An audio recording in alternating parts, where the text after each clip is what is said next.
Connecting the Dots with Dr. Wilmer Leon, where the analysis of politics, culture, and history converge. Good morning. Welcome.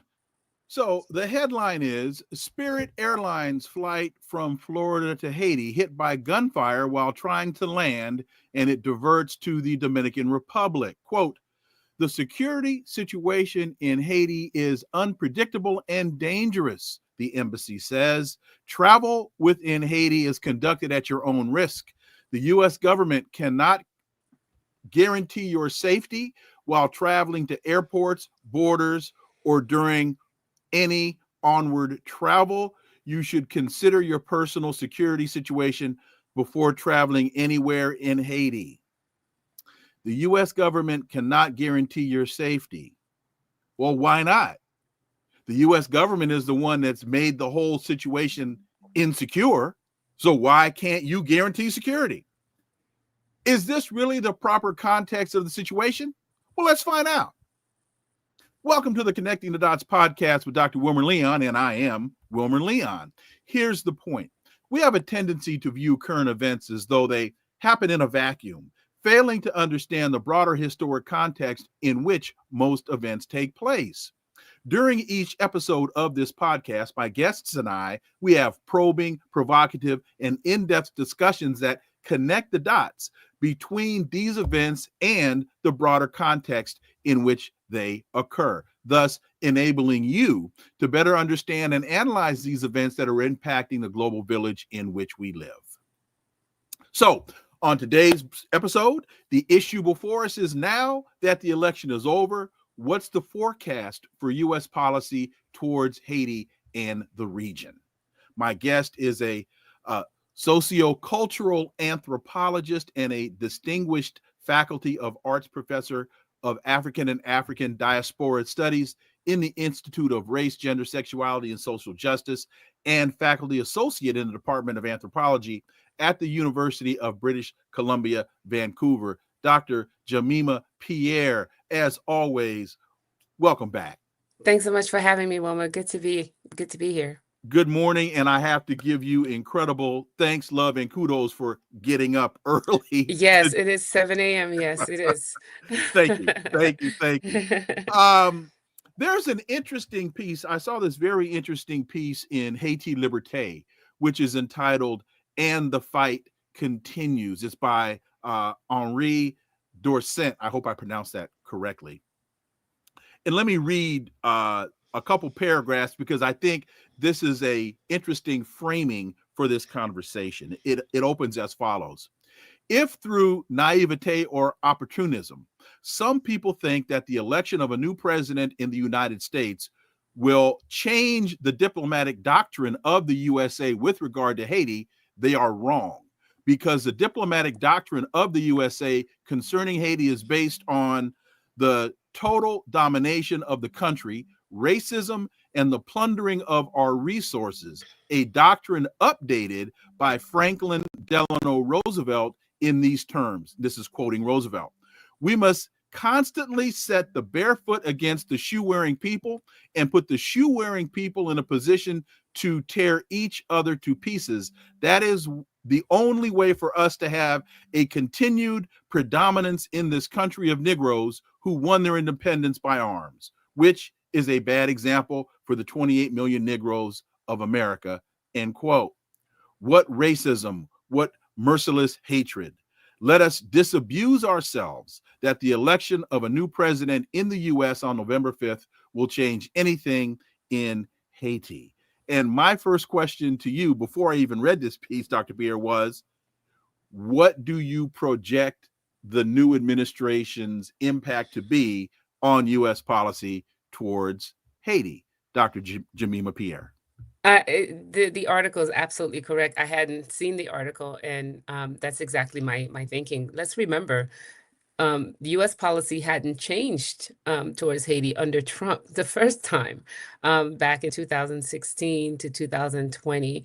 U.S. policy in Haiti has not changed. It's been the same, especially from George W. Bush through Obama, through Trump, and through Biden. The goal is to keep Haiti. They need Haiti. They need this 12 million population country, that they need to set up cheap labor.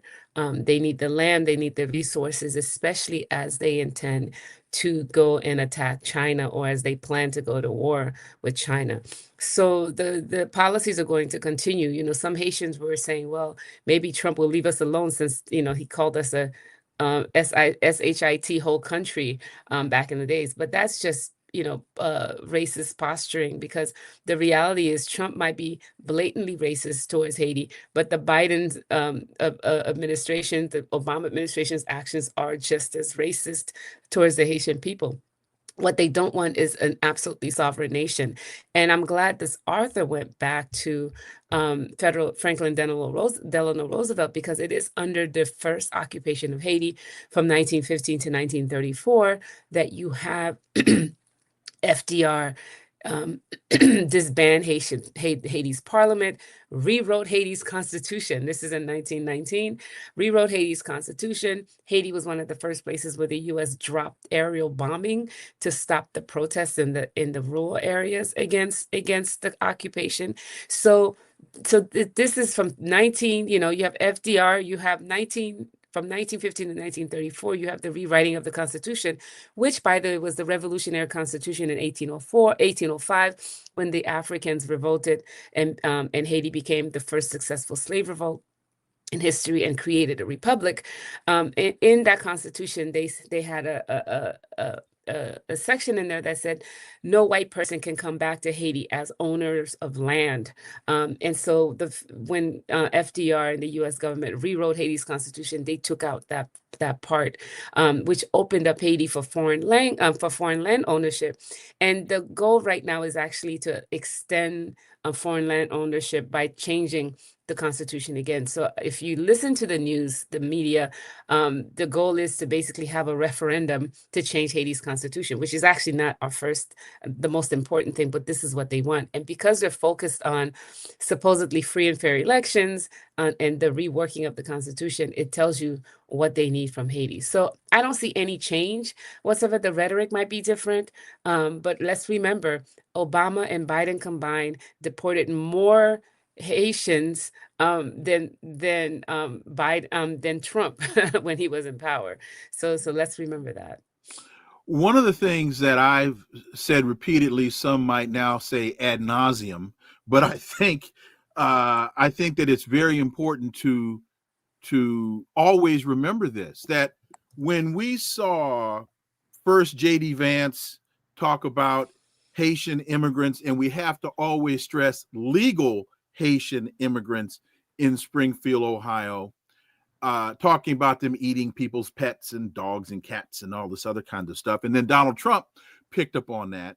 And during the debate, Vice President Harris was so offended. She was so visibly perturbed by Trump's statements, as she rightfully should have been. But nobody talked about the fact that she was the Biden administration's point person going down to CARICOM to help create the circumstance in Haiti that drove those immigrants out of their country to Springfield, Ohio, and other cities in this country. So to me, that's a circle that can't be squared. The inconsistency between her deportment or her demeanor and the policy she's backing were just incredibly inconsistent. Well, definitely. And just remember, it was Harris that also went down to the border and told the migrants not to come. I don't know if everyone remembers that. The Democrats are hypocrites. They're hypocrites and they're racist, just like the Republicans. It's just that, you know, it depends on how you want your racism. We always joke when I used to live in the South, in the U.S. South, that I prefer that upfront in your face white racism than the liberals who will smile in your face as they're sticking the knife in your back. And so we have to think about the two sides of the same coin when it comes to U.S. foreign policy. And I think people were outraged at Trump's statements. But remember when the border guards were whipping the Haitians 3 years ago at the Texas Mexico border. Remember those pictures that looked so bad, and it seemed like this is under Biden. And you know how Biden responded to that, even though the Democrats were upset at the optics.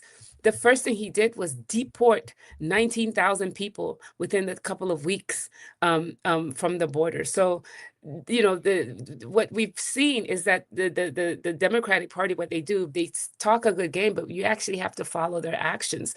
And their actions have been just as egregious towards Haiti as, in fact, even more egregious, because they put on this face as if they're trying to help, when the reality is they're holding up U.S. foreign policy when it comes to Haiti. And it is under Kamala Harris's administration, the Biden-Harris administration, that things have deteriorated so bad in Haiti, as a continuation from Trump, which is a continuation from Obama, which is a continuation from George W. Bush, that people are forced to move. Let me just tell folks, people don't want to leave their homelands. People have to remember that. People don't want to leave their homelands. They don't want to leave everything they know. They don't want to bring their children to suffer the indignities of migration, the indignities of being treated like you're not a human being. And so for people to think that the Haitians, the only thing they want is because they want to come to the U.S. because the U.S. is this great land of the free, they have to also remember that people would rather stay at home on their beautiful island. And the only reason they do is because they're desperate. And they're desperate because the U.S. has been, the past 20 years, the U.S. has completely destroyed the Haitian state, and then has the nerve to say that people can't come and leave their situation, right? And immigration has to be about, foreign policy has to be about actions that allow people to stay home. And these actions are not allowing people to stay home. Rumination with Andrew writes, shout out to Jemima. I've interviewed her before. She's an excellent scholar. And thank you. Yes, you are. In this piece, the fight continues. Following on to the point that you just made, it says Haitian progressives must organize both in Haiti and abroad to offer a political alternative to resolve the political, economic, social, and security crisis that the country is going through. And that, I think that's absolutely correct. And what gets lost in this discussion, so-called, is the fact that to the point you made, the United States kidnapped the democratically elected president of Haiti twice. Yes. The same guy, Father Jean-Bertrand Aristide, removed him from the country, and then wants to claim and paint the picture that Haitians can't govern themselves. Dr. Pierre. No, you're absolutely right. So this, the latest crisis began, as I've said before on several of your other shows. It began in 2004 when the U.S. Marines landed in Haiti, took the Haitian, the elected president of the country, put him on a plane and flew him to Africa. Let's remember that. This is what the U.S. government did under George W. Bush and Colin Powell as Secretary of State at the time. Mm-hmm. And so they, and then they basically installed, and then the U.S. ambassador drove to the Haitian Supreme Court Justice's house and basically installed someone else as president of Haiti. Even though we had a prime minister that actually should have taken charge, they discounted the prime minister. And then because the two, was French, U.S. and Canada that were behind the coup d'etat. And so then they basically, because the U.S. and France have permanent seats in the Security Council, they managed to actually get the UN to hide their coup d'etat by agreeing to send a so-called peacekeeping mission to Haiti. And then we're finding out that Dominique Villepin, who people think is so great, the liberal French foreign minister, had already written a transition plan for a UN takeover of Haiti 5 days before the coup d'etat. So this is the situation we're in. The U.S. did that. installed a new government, created the core group that till this day still exists. The core group has no Haitians in it. It's a bunch of Europeans, a couple of South American countries that make all the decisions in this country. And then the US then, thought, well, okay, they allowed elections. And then in 2010, after the earthquake, what did they do? They installed the political party PHTK after a fraudulent election where the majority party was not allowed to participate in the elections. The US, Hillary Clinton flew down and changed the initial election results, where Michel Martelly, who had not made the first and second, who had not come in first or second place, was placed on the ballot as a finalist. And this is how they brought in Michel Martelly, who then proceeded to fleece the country and did everything that the Americans wanted, including giving Hillary Clinton's brother mining license for gold and things like that. And this is the party that has brought wreaked havoc in the country the past 14 years. And we have to remember this because this is the US that installed this. And through this government, there has not, the last elections in Haiti were held in 2016. The last elected official finished his term in 2023, in the fall of 2023. So there are no elected officials in Haiti. And this is by design because the US has controlled Haitian politics from the very beginning in the past 20 years. This is where we're at. And I wanted to quickly touch upon the closure of the airports these days. And I wanted to point out that there's the Zionist entity is bombing Lebanon to bits. Do you know that Beirut's airport is not closed, right? There are places at war that airport's still going. Haiti, with all these things that are going on, the US wants to bring in, they cannot afford this mission that they're trying to pay the Kenyans $600 million for because they want to keep a permanent position in Haiti. So they're creating havoc in order to make Haiti seem so dangerous that the UN has to step in because it's the cheaper thing for them to get the UN to fund their occupation of the country because they need the country. Let me tell you, the Haitian airport in the north of the country, there are no gangs in the north, so-called gangs in the north of the country. There's not that much violence. That airport had never closed. But for the US FAA to shut down Haiti's air, to me, shows us that we know who's in control of Haiti. It's not the Haitians, it's the US that can come in and shut down our air traffic, which is outrageous to me. But part of that is part of creating this narrative that Haiti is the most dangerous place in the world, even as we have a live stream genocide happening in West Asia, even as that happening, they want to create this narrative that Haiti is the most dangerous place. And to me, that's part of the racism and of US imperialism when it comes to Haiti.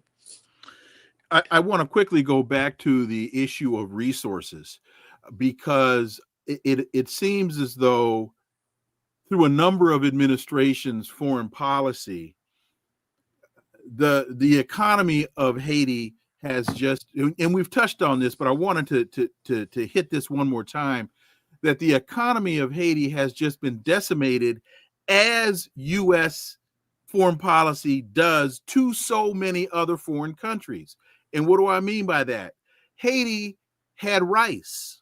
Haiti exported rice, which it can no longer do because the U.S., I don't know if this happened under NAFTA or under another agreement, but the United States decimated the Haitian rice production. I think Haiti has timber, and the timber industry has been decimated. The telecom contracts, I believe President Aristide wanted to nationalize the Haitian telecom company. The U.S. wanted those telecom contracts to be privatized. And you've talked about mining. Haiti has gold. Haiti has a lot of minerals. I think Haiti may even have diamonds.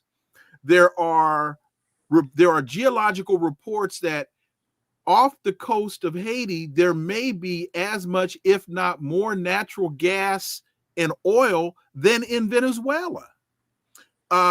So if you could speak to that specifically, because I want people to understand that Haiti is not just this destitute, poor, unmanageable space.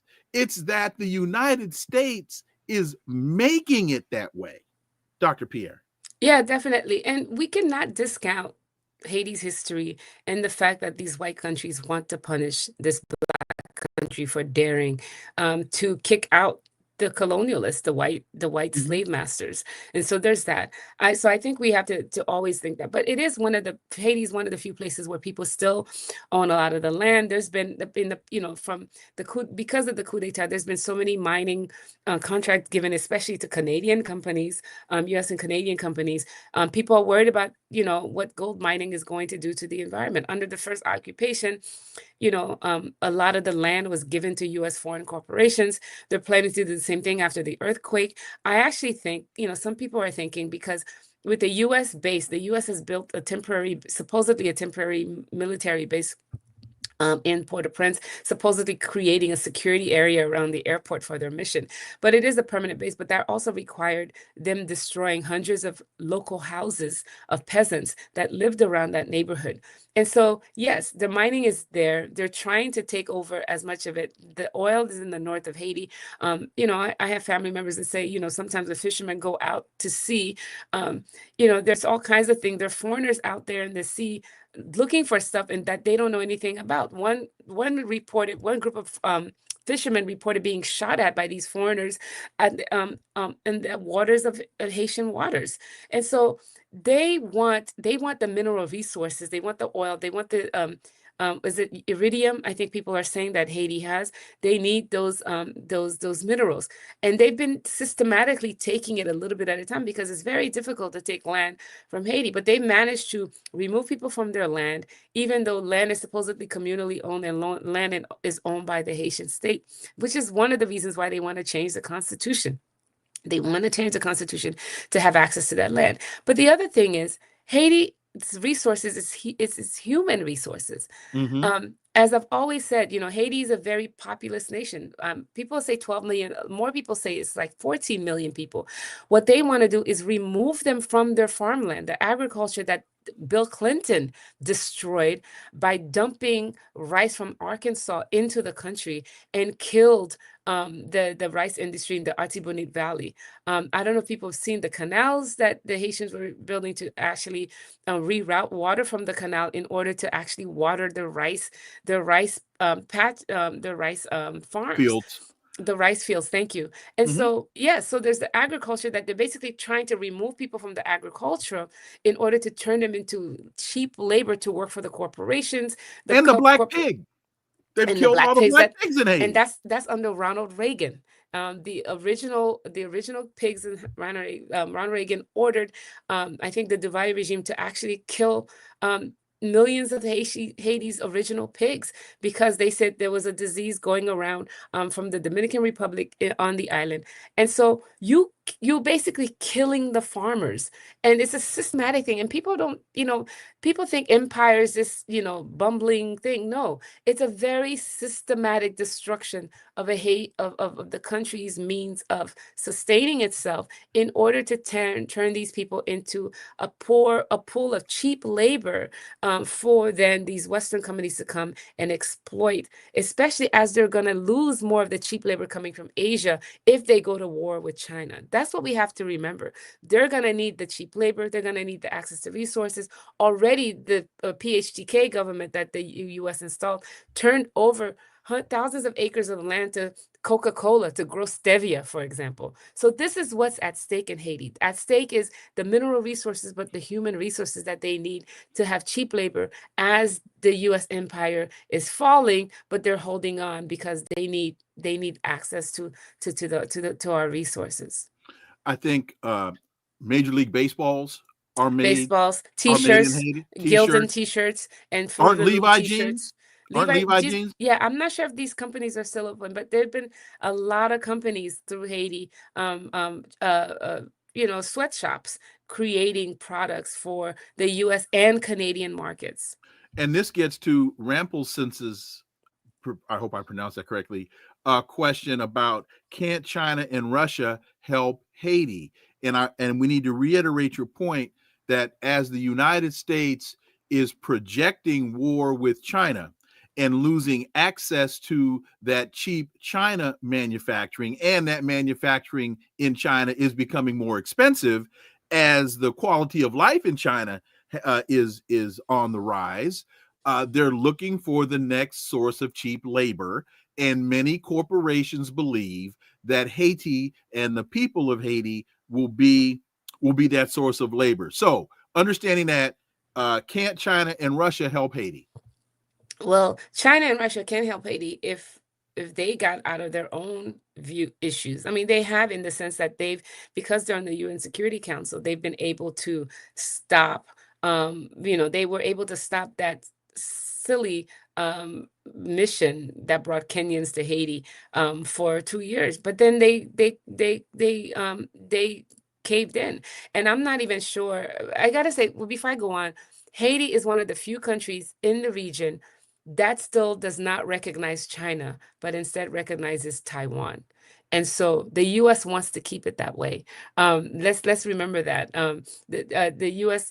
So the fact that Haiti cannot have does not have a government that actually is bold enough to go to Russia, excuse me, and have relationships tells you a lot. The rumor is that Jovenel Moïse, who was assassinated, one of the reasons that the U.S. needed to do away with him is the fact that he tried to actually meet with the Russians, and that itself was a sign that he needed to go. So they had him assassinated. So there's that. So the Russia, if China, um, uh, China must know what's going on in Haiti, and China, the reality is, you would think that China and Russia would actually, through the UN Security Council, stop what the U.S. is trying to do in Haiti, because it's directly related to what the U.S. is trying to do to them. But they haven't done that, and now the U.S. is trying to push for a new so-called peacekeeping mission. And we wonder, the only way Russia and China can help is to say no. But then if they say no, you have the CARICOM stooges, these countries from the Caribbean community, who are going to say, well, the situation is so bad that you have to send force. Right. And so they're trying to send an occupation to Haiti. Russia and China are going to let it happen, even though it actually goes against their own national interests. And so that's interesting for me to see how that's going to play out. This is an interesting question from Rumination with Andrew about NGOs sponsoring mass migration. And what about the Catholic Church? Do you know anything about the Catholic Church's involvement in any of this? Well, the Catholic Church has never liked Haiti. I remember, I also always thank Julian Assange and WikiLeaks for releasing papers, because they hated Aristide. The Vatican hated Aristide. All the papers in the WikiLeaks show that the Vatican didn't think of him as a real priest. They saw him as like a practitioner of voodoo. And this is said, this is in the WikiLeaks papers, Vatican secret files, right? That were released. And so the Catholic Church is interesting.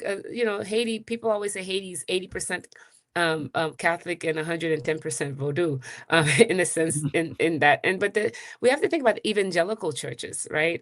That have actually had a higher percentage of growth in the country over the Catholic Church. And so the missionaries, one of the things when you fly into Haiti, if you get on a plane from either Miami or New York, the plane is filled with white people. Half of them are businessmen, the other half are missionaries, because they have a vested interest in Haiti as well. And I've heard, stories from family members where these days missionaries are trying to take Haitian land. And what they do is they promise the people that they'll get their kids into school if they sign over their property. And these Haitian families will do that because they think sending their kids to a college in the U.S. is the best thing. So they'll give up their houses to the missionaries. So you have that, but you also have the NGOs. And I think I'm glad Ruminations with Andrew asked that question, because Haiti is known as the Republic of NGOs. And one of the things that we have to know about is the NGOs and their role with the National Endowment for Democracy. The NGOs are the so-called soft power. And the Democrats like the NGOs a lot, because what they do is they basically siphon off whatever activist fervor that comes from the youth and turn them into little bureaucrats that then get funded by Soros and whoever, the National Endowment for Democracy, to basically stop any real protest against U.S. imperialism. And so NGOs have, Haiti has more than 10,000 NGOs. I think they play a big role in quelling protests, in quelling the fight against U.S. imperialism and U.S. control of Haiti. And for me, if I had it my way running in Haiti, the first thing I would do is actually disband all the NGOs, because they do the ideological work of imperialism that basically tries to kill the radical fervor that Haiti has always had.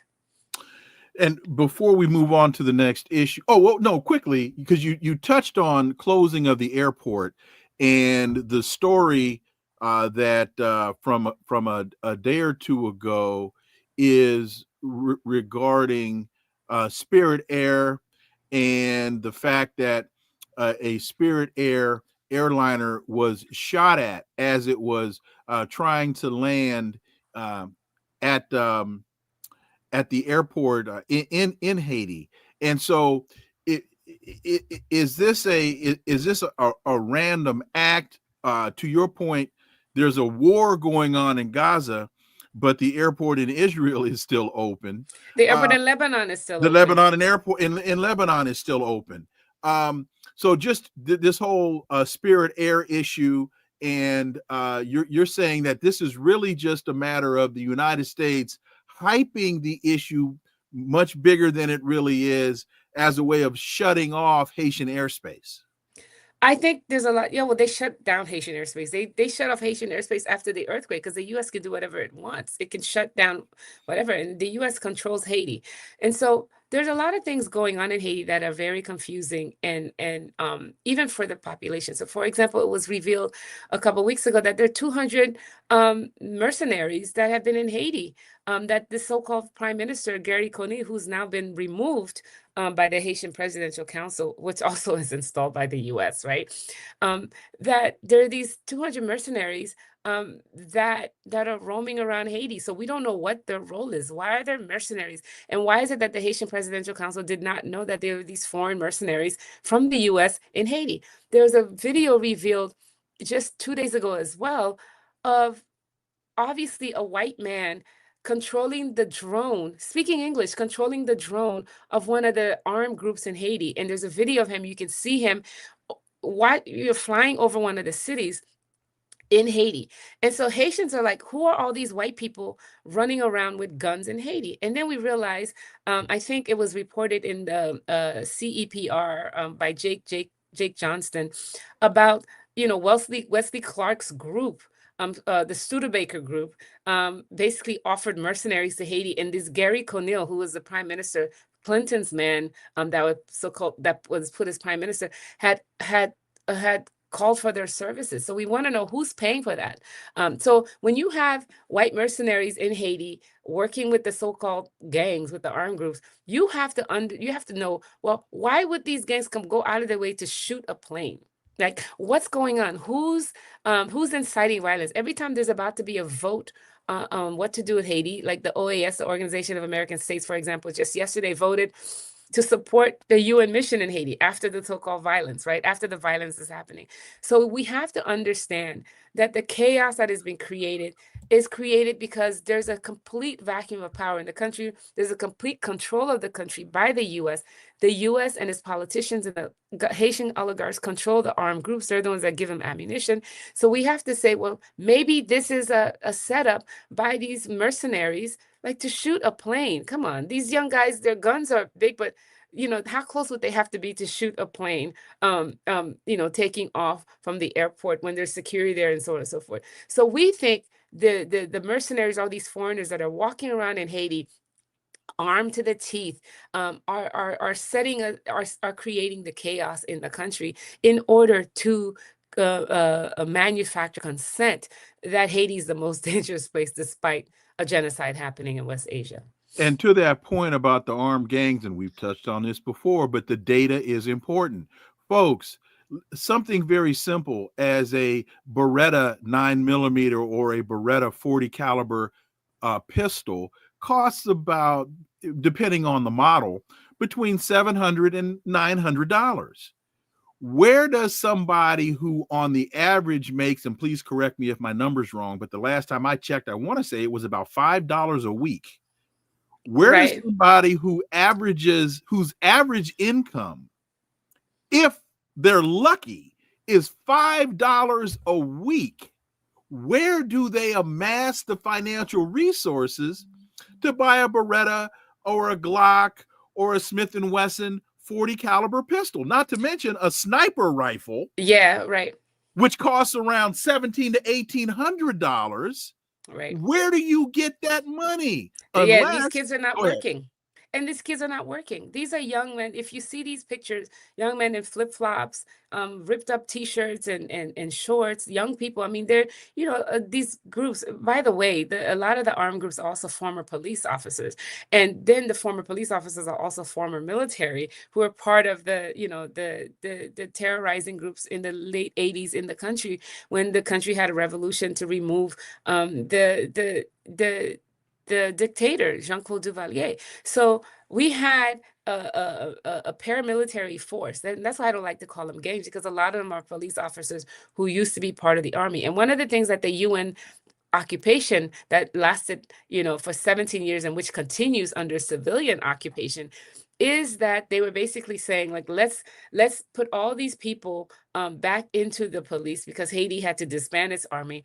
The person who led the coup d'etat is living beautifully in Ecuador because the U.S. gave him a golden parachute. And so these are the people with the military apparatus, with the guns, with the machine guns, and so on and so forth, that are leading these groups. The young people that you see running the streets looking raggedy are not the ones that control what's going on in Haiti. They're given guns because there's nothing else to do. Schools, they don't have access to schools. They don't have access to jobs. And so you have to say, well, who's paying these people? And you have to think about the elite living in the mountains and, surrounding Port-au-Prince that actually have more ammunition than the Haitian police. And some people say that sometimes when the Haitian police runs out of ammunition, they can call one of the oligarchs who can provide them with ammunition. So the guns are coming from the U.S. A sniper to be able to shoot. Let's be serious here. Let's think how much lapse of security it takes for somebody from far away to shoot a U.S. airplane as it takes off or lands. Let's think about this. Let's think, like, you wouldn't be able to see if it's a group of gangs going in. Let's think realistically. These stories coming out of Haiti makes me think about the way that the West writes about North Korea. It's like, there was like King Jong-il threw somebody in a lion's den and he was eaten, things like that. And so we have to be very, very cautious. Not to say that Haiti is not, violence is not increased. And I don't want to diminish that, because people have been pushed out of their homes. But we have to also know that this is violence that is controlled violence by the U.S. and these mercenaries that nobody knows where they came from and who's paying them, that are still in Haiti, the 200 mercenaries, Wesley Clark's group. And so when we have all these elements in the country and we have no government except for the one that the U.S. installed, it is a recipe for disaster. It is a recipe to say, well, Haiti needs to be under tutelage, that Haiti needs to be a colony, because that's what Haiti is right now. It's a colony of the U.S. and the people are bearing the brunt of that. Shelley asks, I wonder if the Dominican Republic is playing a role in what's happening in Haiti. And there's another article in Haiti Liberté, Sociology Must Not Be at the Service of Apartheid. This is an open letter to the Congress of the Latin American Sociological Association. Here's the first paragraph. Dear teachers, students, and researchers in sociology, as a Dominican, a sociologist graduated from the Autonomous University of Santo Domingo and a social activist, I was encouraged to write this letter to the participants of the Congress of the Latin American Association of Sociology. The role played by government authorities in this event is regrettable, given the massive human rights violations perpetrated since 2021, with a campaign of illegal and unconstitutional mass expulsions that affect Haitian immigrants and Dominicans of Haitian origin. This campaign violates the internal legal system and all international commitments acquired by the Dominican state. Dr. Jemima Pierre. But let's remember the other, most of the guns come from the US, but the other ones come from across the other border. There's been many instances of Haitian police intervening and finding someone trying to cross from the Dominican border with cars full of ammunition and guns. And so that's the other thing. The Dominican Republic's relationship with Haiti is a very fraught one, is a very racist one, and it goes back to the partition of the island after the Haitian Revolution. If people don't know, people should read Gerald Horne's book, Confronting Black Jacobins, which showed the role the U.S. played in having the Dominican elite push when Haiti became independent. Haiti took over the entire island in order to free the enslaved Africans on the other island, but to also stop the Europeans and the Americans from trying to take back the country after it won the revolution. And then the U.S. played a major role in splitting the two countries, and the racism that emerges out of that has this long history. Dominican governments, the elite government Dominicans, have been consistently racist and anti-Black, even with their Black population. So even though a large majority of the population looks like me, there's no category for Black, and people joke around about this all the time. But let's remember, in 1937, Rafael Trujillo, the dictator, had the massacre against the Haitian migrants, the Haitians that were cutting cane in the Dominican Republic, and killed. People are saying 40,000 people, hacked them. He created a frenzy and hacked people and sent people to use machetes to hack Haitians and throw their bodies in the river. That's why the river is called the Massacre River, the river that goes between the two countries. And so Abinader, whenever Abinader is a right-wing Dominican government, and whenever they have economic problems, with their economic policies, Dominican Republic is struggling, what they do is they turn on immigrants. I mean, we see that happening in the U.S., right? They turn on immigrants, and Abinader has been egregious, but he's not the only one, because in 2013, the Dominican government denationalized 8 generations of Black Dominicans of Haitian descent. So going back to 1928, they denationalized 250,000 people, and basically removed and made them stateless, because these people they don't know Haiti. They're born in the Dominican Republic. They don't speak Haitian Creole, but the Dominican Republic removed their citizenship. And so we had that. And now, in the past year, Abinader has has sent more than 300,000 Haitians back across the border. The funny thing is that Dominican Republic relies on the Haitian market for its goods. A large chunk of its exports go to Haiti, and they also rely on Haitian cheap labor for the sugarcane fields, for the sugar companies. And so they're playing political games, but it's at the expense of the lives and the property of the Haitian people there. So the anti-Blackness and the racism of the Dominican Republic against Haiti, is terrible. It's actually as bad as it was in the 1930s. And what we're worried about is another genocide of Haitian people by the Dominican Republic. And I'm glad this letter is written, because, the so-called left of Latin America has completely abandoned Haiti.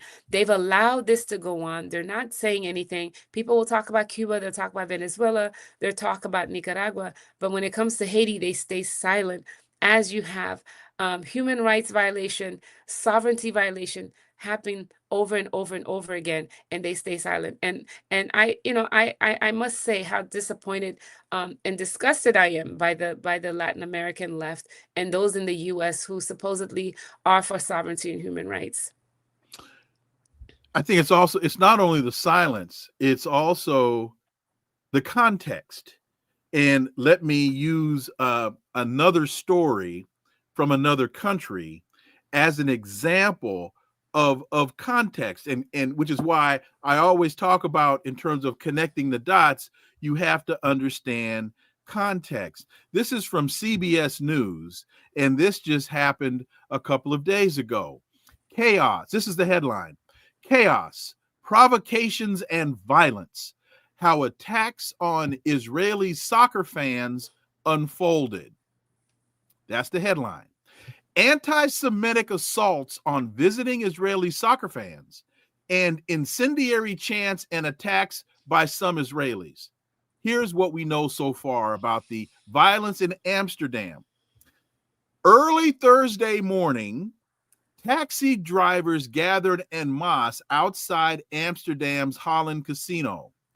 Hours before, Israeli soccer fans had stolen and burned a Palestinian flag while others attacked a cab.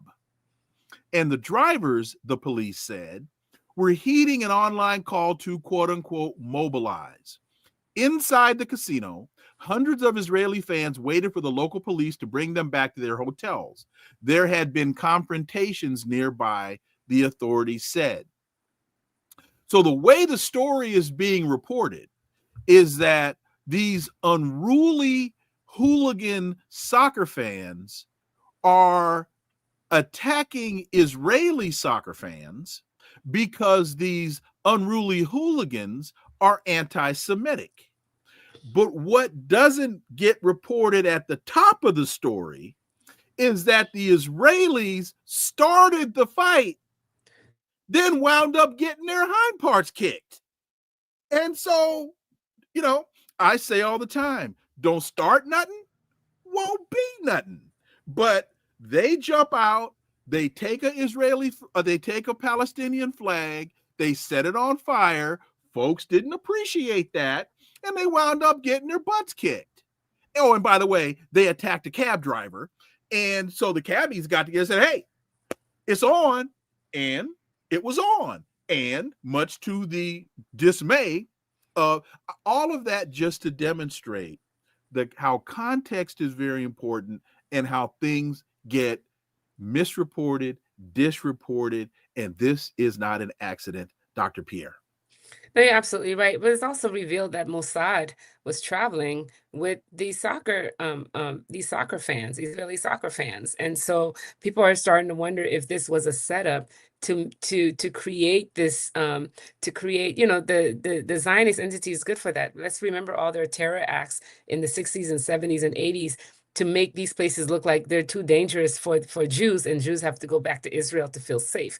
And so a lot of people are speculating that they purposely did that, and this is why Mossad agents were traveling, were part of the soccer fans that travel to this game. Yes, when it comes to the Western media, when the history is written of this genocide in West Asia, in historic Palestine, if there's ever a tribunal, the Western media agents should be the first to be put on the chopping block at the guillotine for manufacturing consent for this genocide. And I say the same thing about the Western media when it comes to Haiti, when it comes to reporting things, because they are the reason why people can sit there and laugh when Trump says Trump and Vance say Haitians are eating pets. Because let's remember, before that, it was the same Western media that was saying we were cannibals in the spring this year. Right. Right. Jimmy Barbecue. There is the A. His nickname was Barbecue because he was eating people, which is not true, which is outrageous. Right. So let's, I always have to say this. People get mad at Trump because he says what they're thinking, because the reality is the Western media ran with the story of cannibalism and all of that stuff in the spring. The way that the Democrats treat Haitians is as if we have no right to our own dignity and sovereignty by their actions. And so, yes, they will create, and let's remember, the manufacture of consent is bipartisan. And so that's what's happening. It's like the way that the Europeans and these horrible European lackeys, the first thing they do is like apologize to basically saying these are programs, even though it's a lie. And most of them didn't take back that story, even though it's been disputed. Some of these stories are still there. It's the same way to understand the way that consent is being manufactured around Haiti. And part of it is we need to understand that the root of the violence is the US and UN and Western occupation, the core group occupation of Haiti. It is the US that sends the guns to Haiti. It is the US ambassador that it was revealed was meeting with some of the so-called gang members and that outraged the Haitians so much that the U.S. ambassador Dennis Haskins admitted that they coordinate with the armed groups to move around the country, right? And which led a lot of people to actually say he needs to leave Haiti as U.S. ambassador because it's going against Haitian law to negotiate with people that they see as not that are wreaking havoc on the country. So tell me that it's not if you watch the Western media, it's as if the violence in Haiti just shows up out of nowhere. And these Black people are just going around killing each other because that's what they do. They kill each other, they eat each other, they eat pets. And so you would never know the context of the stories of the Western media because the Western media is part of the problem in representing Haiti, in talking about Haiti. And it's part of the problem why we can allow Haiti to fall apart because of U.S. Haitian, because of actions, because people think these Haitian people, they're cannibals anyways, just leave them to their own, leave them alone. All they're doing is killing each other. And it's fine, as opposed to saying, well, the problem is U.S. imperialism, U.S. actions in Haiti, and the problem is, and this is the problem that can be easily fixed if the U.S. could leave us the hell alone. And to that point, and final question, and you're so gracious to have gotten up so early to join the conversation with me and with my audience this morning. So the Kenyan police force, but we all know that they were actually the Kenyan military, a very repressive, very abusive group of individuals, were sent into Haiti. What's the situation there now on the ground with those troops? I was always expecting that there would be an immediate response once those Kenyans touched ground. But I remember you telling me early on in this process that they never really went outside the security. They're on vacation. Go ahead. The Kenyans are on vacation. That's what the Haitian people think. Like, so we did all this. The U.S. is paying, what, $600 million to bring in Kenyans. Apparently, they're supposed to bring in El Salvador soldiers. Let's talk about the violence that's going to come with that. So you have the Kenyans, you have some Bahamians. Where were they? So people are like, okay, so you have these so-called gangs running around Port-au-Prince. And where are the Kenyans? They're nowhere to be found. How come they're not at the airport? If they're shooting at the airport, where are the Kenyans? And so Haitians, Haitian people are like, these people came on vacation. They stay in their tents. They don't go out on any patrols. And if they do, they're sitting behind the Haitian police. Remember, they don't speak the language. Like you send people there in a situation, they don't know what's going on. And so you would not think that the Kenyans were, that there are Kenyans there supposedly to help us. So there's that. What it tells me is that the Kenyans are the warm bodies that the U.S. sent to hold the space as they try to get a permanent UN and U.S. occupation of the country. So that's what they're there for. So they're sitting in their tents. They're being fed by some Georgian food company that's flown all the way from Georgia to cook for them, and that's what they're doing. And you don't mean Atlanta, Georgia. I don't mean Atlanta, Georgia. I mean country Eastern of Europe, Georgia. Right. Yes. And so everybody's making money. So this is a moneymaker for Ruto. This is a moneymaker for the Georgians. It's a moneymaker for the people who build the tents, who build who built the tents, who provide supposedly security for this army base that the U.S. has built in Haiti. That's all it is. The Kenyans are not there are not doing anything.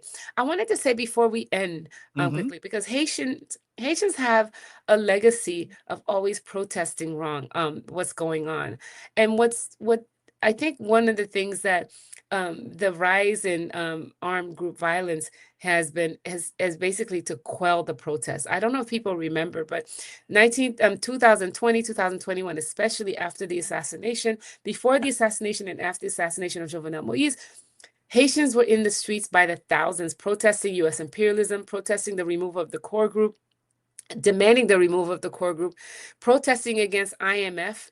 The IMF pushed to remove fuel subsidies, which IMF was able to get Haiti to do, which raised the cost of everything by 40% overnight. Haitians were protesting, but what the violence, the so-called gang violence has done is basically has kept people afraid and on the run and away from protesting. And I think in that sense, it actually works well for the U.S. because Haitians are people who protest, and to be able to snuff out protests because you create a situation of fear and violence, is the perfect solution for Haiti, for the U.S. to come in and take over as it plans to do. Dr. Jemima Pierre, as always, thank you so much for your time. Greatly, greatly appreciate that phenomenal analysis. And as always, look forward to having you back. Thanks for joining me today. Thanks so much for having me. Folks, thank you all so much for listening to the Connecting the Dots podcast with me, Dr. Wilmer Leon. Before y'all leave the chat, please give me those thumbs up.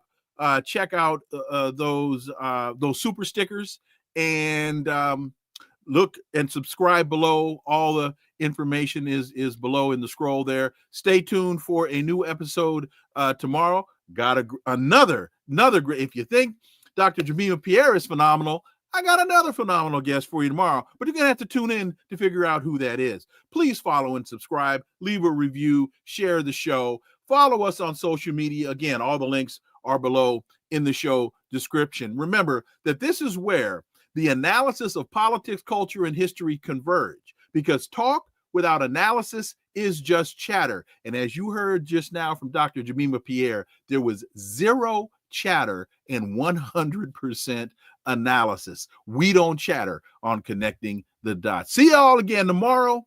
Until then, I'm Dr. Wilmer Leon. Have a wonderful, wonderful day. Peace. I'm out.